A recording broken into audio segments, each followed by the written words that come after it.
e a Paraíba já tem uma bancada reduzida, até numericamente, né? São 15, os 3 senadores e os 12 deputados federais. E aí o problema, me parece, não é nem na questão da quantidade, me parece que é na questão da união, porque a bancada já é pequena, vai passar de 12 para 10, vai ficar menor ainda, e temas que me parece que um senador levanta, ninguém vai atrás, ninguém corre atrás. Por exemplo, eu me lembro que o senhor levantou aqui, eu até anotei, levantou o debate de trazer a Transnordestina para a Paraíba passar também por esse projeto. Sem dúvida. Levantou um debate, a malha aeroviária da Paraíba é talvez uma das piores, a gente tem que ir sempre para Recife ou para Natal, para Fortaleza, para pegar avião. O de águas profundas é fundamental. O Nordeste brasileiro terá mais um porto, porque a distância entre os portos, haverá a necessidade de ter mais um porto. Eu estive recentemente em Vitória do Espírito Santo, tem 5 grandes portos no Espírito Santo, todos capacitados de receber navio de todos os tipos, 5 grandes portos. Então, não pense que Pernambuco vai ficar quieto só com SWAP, não, vai querer outro. Não pense que o Ceará vai ficar quieto com PECEM, não, vai querer outro. Rio Grande do Norte e Alagoas vão querer ter os deles. Então, cabe a nós nos unirmos, e não é só nós, o político, não. Vocês que fazem a grande imprensa paraibana, cabem também pautar o assunto econômico. Porque, na verdade, nós ficamos no rame-rame da política. Porque o partido tal vai romper, porque está não sei que latrinho. Que espaço eu faço isso com a autocrítica minha também, que espaço nós estamos dando ao debate político, econômico, e não só o debate político pela política. Então, nós poderíamos fazer programas, eu conclamo a TV Master e outras televisões, para que nós, num nível como este, nós possamos cada vez trazermos aqui convidados e tal, e debatermos o futuro da Paraíba pelo lado econômico. Porque pelo lado político, João, nós temos uma abundância assim, a história política do Brasil está alicerçada em grandes políticos paraibanos. Paraíba teve, numa só legislatura, o presidente do Senado Federal por 2 vezes, foi Humberto Lucena. Temos vários exemplos, mas quando chega no pragmatismo de fazer com que, por exemplo, o Ceará fez, o Tasso Gereissati, Ciro, Tasso depois, hoje o Ceará se diferencia.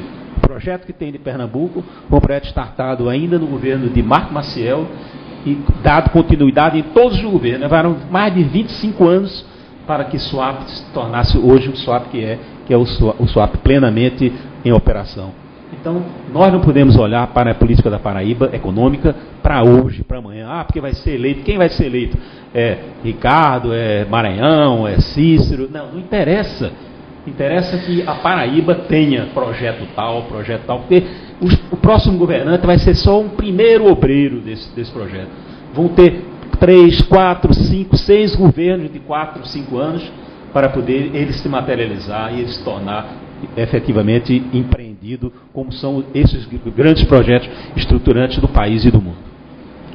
Eu estava querendo dar um palpite sobre essa questão econômica. Roberto levantou um dos temas que eu acho que são os principais, especialmente daqui para frente, porque, veja, nós vamos perder a atividade pública como a principal empregadora, né? Então, os empregos públicos vão se escassear na medida em que vão ser selecionados através de concurso, e aí você não vai inchar nunca a máquina pública, né? Ela já está sendo recriminada pelo inchaço. Depois você tem um fenômeno, né, que está estancado, que é o fenômeno migratório da zona rural para a zona urbana, que em meados do século passado nós tínhamos, por exemplo, na Paraíba, mais de 50% da população residindo na zona rural. Isso chegou a 15%. Então é possível que haja, até por política do próprio governo, uma sustentação desse modelo agrícola vigorante até hoje, através da agricultura familiar, para que essas populações se mantenham onde elas se encontram. O outro aspecto que é muito significativo e diz respeito direto a essa função das bancadas parlamentares é que nós somos a região desigual do país, quer dizer, a mais pobre do país, né? Nós temos quase 30% da população e nós recebemos menos de 10% de todos os recursos federais. Então, por que nós recebemos 10%? Porque nós temos uma bancada federal muito pequena. Acanhada. Então, quando se colocam em jogo com os interesses como da Bahia, do Rio Grande do Sul, de São Paulo, do Rio de Janeiro, né, dos grandes estados da federação, então nós ficamos esmagados na questão dos fundos constitucionais, da definição dos fundos constitucionais, né, do recurso. Eu diria mais do que esmagado, nós ficamos divididos.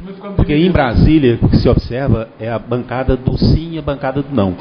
Quer dizer, é um grupo querendo que a coisa aconteça e um outro grupo tentando de todas as formas fazer com que a coisa não aconteça. E quem é o pagador de promessas, quem é o Cristo, é a Paraíba. Então, a veja Paraíba bem. É quem padece dessa desunião a nível de é um bancada. Estado que tem demonstrado maior fragilidade na atuação de conjunto, no uso de sua força de conjunto, que é muito dividida, né? Mas veja, nós vamos ter um fenômeno aí que deve ser vencido já aí nos próximos anos, que é as chamadas políticas compensatórias sociais, por exemplo, do Bolsa Família. O Bolsa Família não pode ser um programa ad infinito, não pode ser um programa para 20, 30 anos. Por quê? Porque ele vira assistencialista. Então tem que ser um programa que deverá ser substituído em pouco tempo por uma ação desenvolvimentista em que coloque esse povo que está hoje recebendo esse auxílio no mercado de trabalho, que é isso que o Roberto tem. Aí tem que se fortalecer a estrutura de produção econômica. E como é que vai fortalecer? Se houver grandes investimentos. Por exemplo, quando o Roberto fala no Porto, nós estamos falando de uma obra de 3 milhões de reais. De quase bilhões. 5 bilhões de reais, aproximadamente. Quer dizer, ela não vai que ser... não é nada, que não é nada. É o que o São Paulo gasta para despoluir aquele canal então, do veja Rio bem, Tietê. aí o Roberto bateu de novo na ferida. Quando diz São Paulo consegue para despoluir o Rio, a gente não consegue isso para fazer no Nordeste. Por quê? Porque a gente não tem força política para bancar isso. Mas são essas obras, por exemplo, transposição de bacias, essa duplicação, por exemplo, da BR, ligando a dois estados, Pernambuco e Rio Grande do Norte, você não sabe qual é a capacidade que isso tem de abrir vagas de emprego, de abrir novos postos de emprego, ainda que sejam temporários. E eu até acho bom o atraso da obra, que ela tem sofrido um certo atraso, porque significa manutenção de emprego. Numa região que tem poucas oportunidades de emprego. 50 mil jovens hoje, talvez, no estado da Paraíba, precisem a cada ano de ingressar no mercado de trabalho e não tem chance. Que é para onde essas pessoas ficam. Eu só discordo de você nessa parte do retardo da obra, está abrindo vaga para emprego, porque quem viaja daqui para Recife ou para o Rio Grande do Norte, está vendo a obra parada e ninguém trabalhando. Mas tem muita gente contratada. Quer dizer, então está ganhando sem trabalhar. Quando o cronograma para, as pessoas também param, porque aí, quer dizer, é questão de máquina, às vezes de liberação de recursos, etc. Mas em suma, as pessoas estão empregadas. Aí estão recebendo. Senador, o senhor está fazendo, inclusive no dia 18 de fevereiro, agora fez um ano de mandato definitivo ali no Senado. Isso que o João está falando foi para o senhor a principal frustração quando chegou lá no Congresso, encontrar... O senhor levanta um tema da tribuna, aliás, fazer um registro, eu pesquisei um pouco, inclusive cumprimentar aqui nossa Adriana Bezerra, que está acompanhando o senador aqui nos estúdios aqui. Eu pesquisei um pouco sobre a atuação do senador Roberto Cavalcante lá no Senado e me surpreendeu um dado. Ele foi o senador que mais pronunciamentos fez de fevereiro de 2009 a fevereiro de 2010. Foram 72 pronunciamentos, depois me corrija, senador, pelo menos é o que está registrado lá no Senado. 72 discursos, pronunciamentos. É um número maior do que os pronunciamentos feitos pelo senador Cícero e pelo senador Efraim Moraes, que juntos conseguiram 65. O senador Roberto Cavalcante sozinho 72. Levantar um tema na tribuna, pesquisar, defender e não ter mais ninguém da Paraíba, pelo menos aparteando, senador. Isso é frustrante? Não, eu sou permanentemente otimista. Eu não me frustro com as coisas. Eu acho que as coisas são, na vida, objetivos a serem alcançados. Eu tenho que cumprir a minha missão. Eu sou, digamos, o passarinho que tem que ter aquele canto. E o que eu sei cantar é a parte mais da foco econômico. Nesses 70 e poucos pronunciamentos, mais de um ano, considerando com aqueles 4 meses que eu passei em 2006, são mais de um ano e 4 meses, eu não fiz nenhum discurso de conotação absolutamente política. Eu não fiz um discurso, mesmo naqueles 4 meses que passei, que o governo local era um governo na qual havia uma diversidade entre mim e o governante, nenhum pronunciamento, eu não pronunciei o nome dele no plenário do Senado Federal. Então eu acho que nós estamos lá para representarmos a Paraíba.